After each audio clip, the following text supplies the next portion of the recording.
వాడు ఏమి ఇయ్యకపోయినా కూడా మన దగ్గరికి వచ్చి అరే పెద్దపల్లి జిల్లా గోదావరి ఖని బాపూజీ నగర్లో ఒక గృహిణి అనుమానాస్పద స్థితిలో మృతిపై కుటుంబ సభ్యులు ఆగ్రహం వ్యక్తం చేస్తున్నారు. బాపూజీ నగర్కు చెందిన కాకినాడ కుమార్ ఇదే ప్రాంతానికి చెందిన లలితను 3 మాసాల క్రితం ప్రేమ పెళ్లి చేసుకున్నాడు. అప్పటికే కుమార్ ఓ మర్డర్ కేసులో అండర్ ట్రయల్గా జైలుకు వెళ్ళి వచ్చాడు. అంతేకాకుండా లలితను రెండవ వివాహం చేసుకున్నాడు అతడు. అప్పటి నుంచి నిత్యం కట్నం కోసం లలితను వేధింపులకు గురి చేసేవాడు. మద్యం మత్తులో తాగుతూ భార్యతో నిత్యం గొడవ పడేవాడని బాధితులు ఆరోపిస్తున్నారు.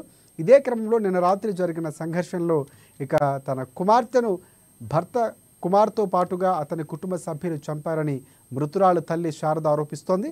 ఈ సంఘటనపై గోదావరి ఖని 1 టౌన్ పోలీసులు కేసు నమోదు చేసుకుని దర్యాప్తు చేస్తున్నారు. సార్ నేను గోదరఖాన్ బస్ స్టాండ్లో ఊడ్చుకొని బతుకుతాం. మా ఆయన టాయిలెట్స్ కూడా పని చేస్తారు. ఆమె పెద్ద బిడ్డ, ఆమె రెండో బిడ్డ, ఈమె మూడో బిడ్డ. నడి బిడ్డ పెళ్లి కానీ ఈమెను పట్టుకొని పోయి పెళ్లి చేసుకున్నాడు సార్. సుందిల్ల గుళ్ళ వాళ్ళ చెల్లె పెళ్లి చేసింది. పెళ్లి కూడా మాకు తెలియదు. ఆమెకు అప్పుడు 17 సంవత్సరాలు.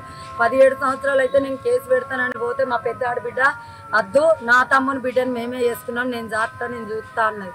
సరే చూడలేదు. ఆయన ఇంట్లో ఆయనే ఆయనకు ఆల్రెడీ ఫస్ట్ పెళ్ళి అయింది. 2 పిల్లలు గింత ఎత్తున్నారు. ఆ పెళ్ళాన్ని వదిలేసి 2-3 సంవత్సరాలు అవుతుంది. వదిలేసిన కాడ నుంచి తర్వాత కొద్ది రోజులకు నా బిడ్డ ఎంబడి పడ్డాడు. నేను అక్కడ ఇల్లు కూడా కాల్ చేసి శ్రీరాంపూర్లో పోయి కిరాయి ఉంటాను. చేసుకున్న కాడ నుంచి కొట్లాడుకున్నాడు. ఒక 5 రోజులు 10 రోజులు ఉంచుకున్నాడు, పంపించాడు సార్. వాడలోళ్ళేమో ఎందుకు తెచ్చుకుంటాడు, ఎందుకు వదిలేస్తాడు. వాళ్ళ ఇంట్లో అంటారు, మా ఇంట్లో కూడా అంటారు. అవసరాన్ని వాడుకొని వదిలేస్తాడు నీ బిడ్డని. నేనేం చేయాలి సార్, ఎట్లా మాట్లాడాలి వాళ్ళతోటి? అందుకే నేను 90 రావద్దన్నందుకు నువ్వు 90 రావద్దన్నావు. ఇప్పుడు నువ్వు ఎంత వచ్చినావు సావుకాడికి, మీ నలుగురి చంపుతానేనా అని అంటాను. వాళ్ళు దెబ్బలు ఎప్పుడు కొట్లాడుకున్నాడే కదా సార్. ఎప్పుడు కొట్టుకున్న వాళ్ళు అంటే ఆమె చచ్చిపోయింది అనుకుంటా నేను. వాళ్ళు ఎప్పుడు లొల్లే కదా. ఇక నా కాళ్ళ మీద తప్ప ఎవరి మీద అనుమానం ఉంటుంది సార్. వాళ్ళ ఇంట్లో ఏం జరిగిందో నాకైతే తెలియదు సార్.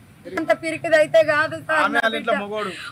సార్ నా బిడ్డకైతే నా బిడ్డను చంపిండ్రు.